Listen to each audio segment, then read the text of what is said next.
Police ವ್ಯವಸ್ಥೆ ಸರಿಯಾಗಿರಲಿಲ್ಲ. ಮುಖ್ಯಮಂತ್ರಿಗಳು ಹೇಳಿಕೆ ಗಮನಿಸು, ನಿನ್ನೆ ವಿಧಾನಸೌಧದ ಹತ್ತಿರ ಯಾವುದೇ ಒಂದು ದುರ್ಘಟನೆ ನಡೆದಿಲ್ಲ, ಚಿನ್ನಸ್ವಾಮಿ ಸ್ಟೇಡಿಯಂ ಹತ್ರ ಮಾತ್ರ ನಡೆದಿದೆ ಅಂತೇಳಿ ತಮ್ಮ ಜವಾಬ್ದಾರಿಯಿಂದ ನುಣುಚ್ಕೊಳ್ತಕ್ಕಂಥ ಕೆಲಸ ನಿನ್ನೆ ಸ್ವತಃ ಮುಖ್ಯಮಂತ್ರಿಗಳು ಮಾಡಿದ್ದಾರೆ.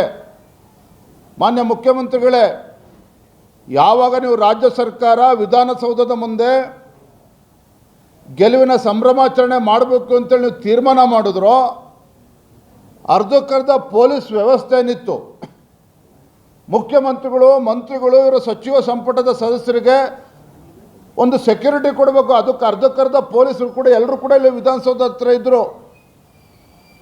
ಹಾಗಾಗಿ ನಾವು ಹೇಳ್ತಾ ಇದ್ದೇನೆ, ಏನು ನಿನ್ನೆ ದುರ್ಘಟನೆ ನಡೆದಿದ್ದಕ್ಕೆ ಸಂಪೂರ್ಣವಾಗಿ ರಾಜ್ಯ ಸರ್ಕಾರವೇ ಹೊಣೆಯನ್ನು ಹೊರಬೇಕಾಗ್ತದೆ. ರಾಜ್ಯ ಸರ್ಕಾರವೇ ಹೊಣೆಯನ್ನು ಹೊರಬೇಕಾಗ್ತದೆ. ನಾವು ನಿನ್ನೆ ದಿನ ನಾವು ವಿರೋಧ ಪಕ್ಷದ ನಾಯಕರು ಎಲ್ಲರೂ ಸಹ ಬೋರಿಂಗ್ ಹಾಸ್ಪಿಟ್ಲಿಗೆ ವೈದ್ಯರಿಗೆಲ್ಲ ಭೇಟಿ ಕೊಟ್ಟು ಅಲ್ಲಿ ಎಲ್ಲರನ್ನ ಭೇಟಿ ಮಾಡಿ ಚರ್ಚೆ ಮಾಡಿ ವಿ ಡಿಮಾಂಡೆಡ್ ಜುಡಿಷಿಯಲ್ ಎನ್ಕ್ವೈರಿ. ಏನು ಮಾಡಿದ್ರು ಮುಖ್ಯಮಂತ್ರಿಗಳೇ? ಒಬ್ಬ ಮ್ಯಾಜಿಸ್ಟ್ರೇಟಿಂದ ಎನ್ಕ್ವೈರಿಗೆ ಆರ್ಡರ್ ಮಾಡಿದ್ದಾರೆ. ಅದರ ಅರ್ಥ ಏನು? ನಿನ್ನೆ ನಡೆದಿರ್ತಕ್ಕಂಥ ದುರ್ಘಟನೆಗೆ ಜವಾಬ್ದಾರಿಯನ್ನು ಹೊತ್ಕೊಳ್ಳೋದಕ್ಕೆ ರಾಜ್ಯ ಸರ್ಕಾರ ತಯಾರಿಲ್ಲ. ನಿನ್ನೆ ಆದಂಥ ವೈಫಲ್ಯಗಳು, ರಾಜ್ಯ ಸರ್ಕಾರದ ಕಡೆದಂಥ ಆದಂಥ ವೈಫಲ್ಯಗಳು, ಯಾವುದೋ ಒಂದು ಪ್ರಿಕಾಷನ್ಸ್ ತೆಗೆದುಕೊಳ್ಳದೇನೆ ಇವರ ಜನರ ಸೇಫ್ಟಿಗಿಂತ ಹೆಚ್ಚಾಗಿ ಮುಖ್ಯಮಂತ್ರಿಗಳಿಗೆ, ಮಂತ್ರಿಮಂಡಲದ ಸದಸ್ಯರಿಗೆ ಪಬ್ಲಿಸಿಟಿನೇ ಹೆಚ್ಚಾಯಿತು. ಇವರಿಗೆ they wanted to encash upon RCB's victory. ಆ ಪಬ್ಲಿಸಿಟಿ ಹುಚ್ಚೇನಿದೆಯಲ್ಲ, ಅದು ಕೂಡ ಇದಕ್ಕೆ ಒಂದು ಕಾರಣ ಅಂತ ಹೇಳಿದೆ. ಇಲ್ಲ ಅಂತ ಹೇಳಿದ್ರೆ ವಿಧಾನಸೌಧದ ಮುಂದೆ ಸಂಭ್ರಮಾಚರಣೆ ಇಟ್ಕೊಳ್ತಕ್ಕಂಥ ಅವಶ್ಯಕತೆ ನೆನೆ ಇರಲಿಲ್ಲ. ನಾನು ಹೇಳ್ತಾ ಇದ್ದೇನೆ ಇವತ್ತು ರಾಜ್ಯದ ಮುಖ್ಯಮಂತ್ರಿಗಳಿಗೆ, ಯಾವುದೇ ಕಾರಣಕ್ಕೂ ಇದು ಮ್ಯಾಜಿಸ್ಟ್ರೇಟಿಂದ ಎನ್ಕ್ವೈರಿ ಆಗೋದಕ್ಕೆ ಸಾಧ್ಯ ಆಗೋದಿಲ್ಲ. BJP is demanding investigation by the sitting high court judge. Judicial ಎನ್ಕ್ವೈರಿನೇ ಆಗಬೇಕಿದು. ಒಬ್ಬ ಮ್ಯಾಜಿಸ್ಟ್ರೇಟಿಗೆ ನೀವು ಎನ್ಕ್ವೈರಿ ಮಾಡಿ ಅಂತ ಹೇಳಿದರೆ, ಇದರಲ್ಲಿ ಮುಖ್ಯಮಂತ್ರಿಗಳು ಕೂಡ ಅಪರಾಧಿ ಸ್ಥಾನದಲ್ಲಿದ್ದಾರೆ, ನಿಮ್ಮ ಮಂತ್ರಿಮಂಡಲದ ಸದಸ್ಯರು ಎಲ್ಲರೂ ಕೂಡ ಇದರಲ್ಲಿ ಸಹೋದ್ಯೋಗಿಗಳು ಕೂಡ ಅಪರಾಧಿ ಸ್ಥಾನದಲ್ಲಿದ್ದಾರೆ. ಹಾಗಾಗಿ ಯಾವುದೇ ಕಾರಣಕ್ಕೊಬ್ಬ ಮ್ಯಾಜಿಸ್ಟ್ರೇಟಿಂದ ಇದು ಎನ್ಕ್ವೈರಿ ಅಲ್ಲ. There should be a proper judicial enquiry by a sitting high court judge. ಆಗ ಮಾತ್ರ ಇದು ನಿಷ್ಪಕ್ಷವಾಗಿರ್ತಕ್ಕಂಥ ತನಿಖೆ ಆಗೋದಕ್ಕೆ ಸಾಧ್ಯ ಆಗ್ತದೆ. ಇದರಲ್ಲಿ ಯಾರೇ ತಪ್ಪಿತಸ್ಥರಿರಲಿ, ಅವ್ರನ್ನ ಕರೆದು ವಿಚಾರಣೆ ಮಾಡಿ ಇದು ಯಾರು ತಪ್ಪಿತಸ್ಥರು ಅನ್ನೋದನ್ನು ನಿರ್ಧಾರ ಮಾಡೋದಕ್ಕೂ ಕೂಡ ಸಾಧ್ಯ ಆಗ್ತದೆ. ಹಾಗಾಗಿ ಮುಖ್ಯಮಂತ್ರಿಗಳು ತಮ್ಮ ಹೊಣೆಗಾರಿಕೆಯಿಂದ ತಪ್ಪಿಸ್ಕೊಳ್ದೇನೆ ಇದೊಂದು ನ್ಯಾಯಾಂಗ ತನಿಖೆ ಆಗಬೇಕು, ಸಿಟ್ಟಿಂಗ್ ಹೈಕೋರ್ಟ್ ಜಡ್ಜಿಂದನೇ ತನಿಖೆ ಆಗಬೇಕು ಅನ್ನುವ ಆಗ್ರಹವನ್ನು ಇವತ್ತು ನಾವು ಮಾಡ್ತಾ ಇದ್ದೇವೆ.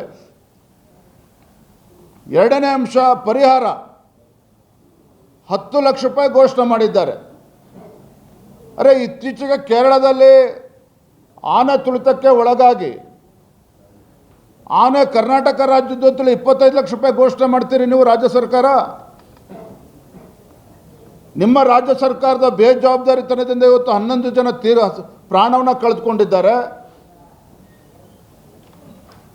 ಯುವತಿಯರು ಪ್ರಾಣವನ್ನು ಕಳೆದುಕೊಂಡಿದ್ದಾರೆ. ಕನಿಷ್ಠ 50 ಲಕ್ಷ ರೂಪಾಯಿ ಆದರೂ ಕೂಡ ಪರಿಹಾರವನ್ನು ಕೊಡಬೇಕು. ಅದರ ಜೊತೆಗೆ RCB ಮಾಲೀಕರು ಯಾರಿದ್ದಾರೆ, ಲಂಡನ್ಲಿದ್ದಾರೋ ದುಬೈಲಿದ್ದಾರೋ ನಮಗೆ ಗೊತ್ತಿಲ್ಲ, ಅವರು ಕೂಡ ಇದಕ್ಕೆ ಪರಿಹಾರವನ್ನು ಕೊಡಬೇಕಾಗ್ತದೆ. They should also take up the responsibility. ಹಾಗಾಗಿ ರಾಜ್ಯ ಸರ್ಕಾರವು ಕೂಡ ಈ ನಿಟ್ಟಿನಲ್ಲಿ ಗಮನಿಸಬೇಕಾಗ್ತದೆ. ಯಾವುದೇ ರೀತಿ ವ್ಯವಸ್ಥೆಗಳನ್ನು ಮಾಡ್ಕೊಂಡಿರಲಿಲ್ಲ. ಒಬ್ಬ ಮಹಿಳಾ ಕಾನ್ಸ್ಟೇಬಲ್ ಇರಲಿಲ್ಲ, ಆ್ಯಂಬುಲೆನ್ಸ್ಗಳು ಇರಲಿಲ್ಲ, ಸ್ಟ್ರೆಚ್ಚರ್ ವ್ಯವಸ್ಥೆನೂ ಕೂಡ ಇರಲಿಲ್ಲ. ಇಷ್ಟೊಂದು ತರಾತುರಿಯಲ್ಲಿ ಈ ರೀತಿ ಸಂಭ್ರಮ ಆಚರಣೆಗೆ ಅವಕಾಶ ಕೊಟ್ಟಿರ್ತಕ್ಕಂಥದ್ದೇ ರಾಜ್ಯ ಸರ್ಕಾರ ಮಾಡಿರ್ತಕ್ಕಂಥ ಬಹಳ ದೊಡ್ಡ ಮೂರ್ಖತನ, ದೊಡ್ಡ ತಪ್ಪನ್ನು, ಅಪರಾಧವನ್ನು ಎಸಗಿದ್ದಾರೆ. ಏನು ಮಾಡಿದ್ರು ಮಧ್ಯೆ ಕಬ್ಬನ್ ಪಾರ್ಕ್ ಪೊಲೀಸ್ ಸ್ಟೇಷನಲ್ಲಿ ಅನ್ಯಾಚುರಲ್ ಡೆತ್ ಅಂತೇಳಿ ಇವತ್ತು ತನಿಖೆ ಪ್ರಾರಂಭ ಮಾಡಿದ್ದಾರೆ. ಎಲ್ಲಿ ಅನ್ಯಾಚುರಲ್ ಡೆತ್ ಇದು? It's a sure irresponsibility of the state government because of which 11 innocent lives has been lost. ಹಾಗಾಗಿ this is not the case of unnatural death. ಹಾಗಾಗಿ ಇದು ಸರಿಯಾದ ರೀತಿಯಿಂದ ತನಿಖೆ ಆಗಲೇಬೇಕಾಗ್ತದೆ. ರಾಜ್ಯ ಸರ್ಕಾರ ಇದರಿಂದ ತಪ್ಪಿಸ್ಕೊಳ್ಳೋದಕ್ಕೆ ಸಾಧ್ಯ ಇಲ್ಲ. ಹಾಗಾಗಿ ಇವೆಲ್ಲ ವಿಚಾರಗಳನ್ನು ಗಮನಿಸಿ ನಾನು ಮತ್ತೊಮ್ಮೆ ಹೇಳ್ತೇನೆ, ಮಾನ್ಯ ಮುಖ್ಯಮಂತ್ರಿಗಳನ್ನ ಆಗ್ರಹವನ್ನು ಮಾಡ್ತಾ ಇದ್ದೇನೆ. ಈ ಗಂಭೀರವಾಗಿರ್ತಕ್ಕಂಥ ದುರ್ಘಟನೆ ನಡೆದಿದೆ. ಇದು ರಾಜ್ಯ ಸರ್ಕಾರವೇ ಹೊಣೆಯನ್ನು ತೆಗೆದುಕೊಳ್ಬೇಕಾಗ್ತದೆ. ಸಿಟ್ಟಿಂಗ್ ಹೈಕೋರ್ಟ್ ಜಡ್ಜಿಂದ ಇದು ತನಿಖೆ ಆಗಬೇಕಾಗ್ತದೆ. ಕನಿಷ್ಠ 50 ಲಕ್ಷ ರೂಪಾಯಿ ಪರಿಹಾರವನ್ನು ಕೂಡ ಕೊಡಬೇಕಾಗ್ತದೆ. ಯಾರು ತಪ್ಪಿತಸ್ಥರಿದ್ದಾರೆ ಅವರ ವಿರುದ್ಧ ನಿರ್ದಾಕ್ಷಿಣ್ಯವಾಗಿರ್ತಕ್ಕಂಥ ಒಂದು ಕಾನೂನಾತ್ಮಕವಾಗಿ ಕ್ರಮವನ್ನು ಕೂಡ ಇದು ಆಗಬೇಕಾಗ್ತದೆ. ನಾನು ಎಲ್ಲಿ ತನಕ ಹೇಳ್ತೇನೆ ಅಂತ ಹೇಳಿದ್ರೆ, ಮುಖ್ಯಮಂತ್ರಿಗಳು, ಉಪಮುಖ್ಯಮಂತ್ರಿಗಳು, ಗೃಹ ಸಚಿವರೇ ರಾಜೀನಾಮೆ ಕೊಡ್ತಕ್ಕಂಥ ಪರಿಸ್ಥಿತಿ ಇವತ್ತು ರಾಜ್ಯದಲ್ಲಿ ಉದ್ಭವ ಆಗಿದೆ. ಹಾಗಾಗಿ ಹೆದರ್ಕೊಂಡು ಇವತ್ತು ಕೇವಲ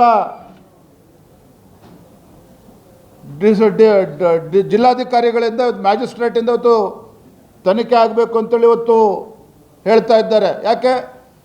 ಇತ್ತೀಚೆಗೆ ತೆಲಂಗಾಣದಲ್ಲಿ ನಡೆದಂಥ ಒಂದು ಘಟನೆ ಏನು, ಅಲ್ಲು ಅರ್ಜುನ್ ಅವರ ಹೊಸ ಚಿತ್ರ ಫಿಲಮ್ ರಿಲೀಸ್ ಆಗ್ತಕ್ಕಂಥ ಸಂದರ್ಭದಲ್ಲಿ ಏನು ತುಳಿತಕ್ಕೆ ಒಳಗಾಗಿ ಸಾವು ನೋವುಗಳಾಯಿತು. ಅಲ್ಲೂ ಕೂಡ ಕಾಂಗ್ರೆಸ್ ಸರ್ಕಾರ ಇತ್ತು. ವಿತೌಟ್ ಎನಿ ಡಿಲೇ ಅಲ್ಲು ಅರ್ಜುನನ್ನು ಅರೆಸ್ಟ್ ಮಾಡಲಿಲ್ವಾಗಾದರೆ, ಯಾರು ಸಿನಿಮಾ ಥಿಯೇಟ್ರ್ ಓನರ್ ಇದ್ದರು ಅವ್ರನ್ನೂ ಅರೆಸ್ಟ್ ಮಾಡಲಿಲ್ವಾಗಾದರೆ, ಅಲ್ಲೂ ಕೂಡ ಕಾಂಗ್ರೆಸ್ ಸರ್ಕಾರನೇ. ಹಾಗಾಗಿ ಇವೆಲ್ಲವನ್ನು ಕೂಡ ಗಂಭೀರವಾಗಿ ತೆಗೆದುಕೊಂಡು ರಾಜ್ಯ ಸರ್ಕಾರ ಸರಿಯಾದ ಒಂದು ನಿರ್ಧಾರವನ್ನು ಮಾಡಬೇಕು ಅಂಥೇಳಿ ನಾನು ಈ ಸಂದರ್ಭದಲ್ಲಿ ಆಗ್ರಹವನ್ನು ಮಾಡ್ತಾ ಇದ್ದೇನೆ.